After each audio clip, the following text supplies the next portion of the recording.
Il faut bien distinguer le H5N1, qui est un virus, comme on l'a dit, aviaire, qui est donc un virus animal et qui va entraîner une épidémie et éventuellement une pandémie chez les oiseaux. Donc une extension essentiellement par voie digestive chez l'oiseau.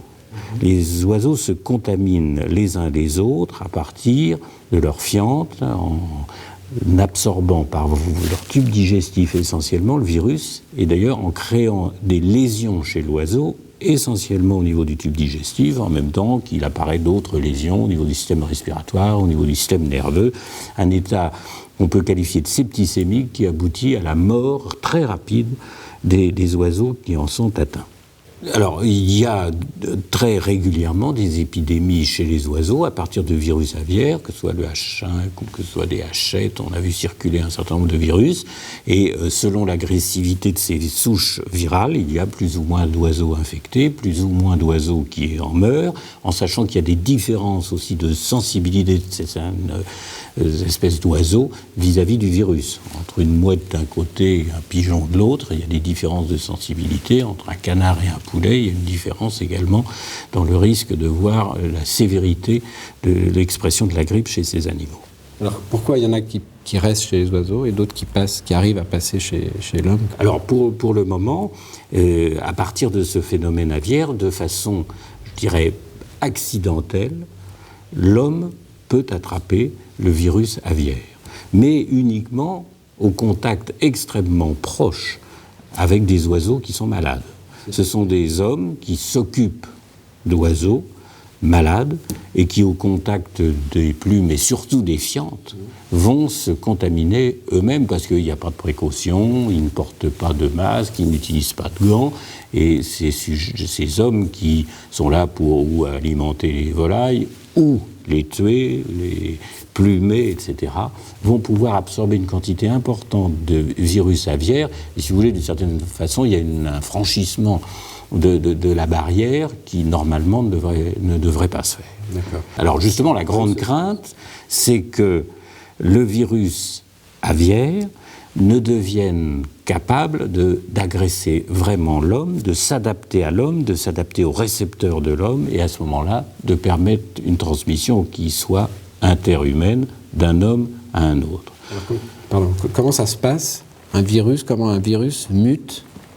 Alors, d'abord, il faut dire que les virus de grippe ont une capacité de mutation extrêmement grande. C'est un virus très instable, c'est un virus qui, quand il se multiplie, doit recopier son capital génétique pour aboutir à ces virions dont on parlait tout à l'heure. Or, le virus de la grippe, on peut dire, est un maladroit et n'est pas capable de recopier correctement, perpétuellement, son génome. À l'opposé d'autres virus qui recopient très bien, qui fait que le virus de la rougeole, par exemple, eh bien, il y a un virus de la rougeole et c'est perpétuellement le même, ce qui, en termes de vaccination, par exemple, ou en tous les cas d'études virologiques, facilite considérablement le travail.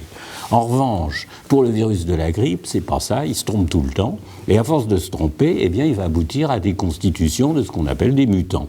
Et c'est comme ça qu'on aboutit à ces multiples possibilités. Alors, où se font ces mutations? En différents endroits de la structure du virus, soit sur les hémagglutinines, soit sur les neuraminidase, soit sur les deux à la fois, plus des capacités également de mutation à l'intérieur même du génome pour faire synthétiser des protéines du virus qui vont être un petit peu différentes et qui vont permettre justement ces adaptations d'une espèce à une autre et ces variations qui vont permettre de donner différents mutants, donc différentes épidémies. Alors, pour être encore un peu plus précis, ces phénomènes de mutation peuvent se faire de façon lente, progressive, et c'est ce qu'on appelle, parce qu'il y a une modification d'un acide aminé sur une hémagglutinine ou une neuraminidase, un phénomène qu'on appelle de glissement.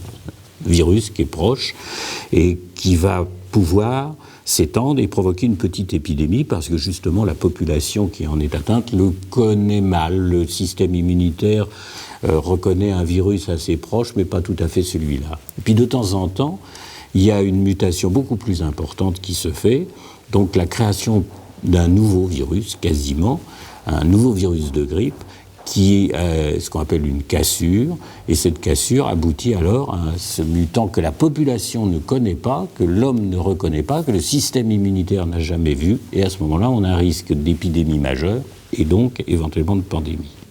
Et puis il peut y avoir l'aide d'un intermédiaire, avec ce qu'on appelle une recombinaison de virus, et le grand hébergeant dans ces conditions, c'est le porc. C'est-à-dire qu'un virus humain et un virus aviaire vont pouvoir se rencontrer dans une autre espèce animale, en l'occurrence le porc, et là, il y a une recombinaison, une restructuration, un échange génétique entre les deux souches virales, celle de l'homme, celle de l'oiseau, un mariage, et de là naît un enfant qui est un nouveau mutant recombiné, qui contient certaines structures venant de l'homme, d'autres de l'oiseau. Le problème, c'est qu'à ce moment-là, il y a de grands risques que le virus naissant soit adapté à l'homme. Est-ce qu'il y a des possibilités de cette mutation sans passer par le porc? Oui, c'est possible.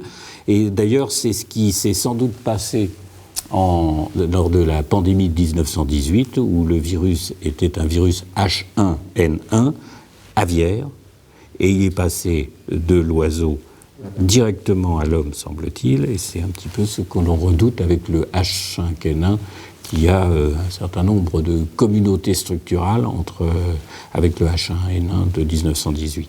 Alors comment c'est tout ça? Pourquoi on n'arrive pas à éviter cette mutation?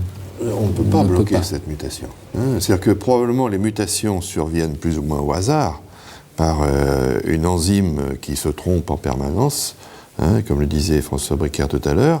L'enzyme se trompe et il n'y a pas d'enzyme de relecture. C'est-à-dire que le mauvais élève fait des erreurs en recopiant et il n'y a pas de maître d'école qui dise là, il y a une faute d'orthographe, il faut la corriger. Et ça, c'est un problème qui est récurrent dans la grippe, qui fait que d'année en année, le virus de toute façon mute. Tous les virus grippaux A mutent, ce qui explique pourquoi d'ailleurs le vaccin antigrippal change tous les ans. Parce que le vaccin antigrippal est basé sur les souches les plus fréquentes rencontrées l'année précédente.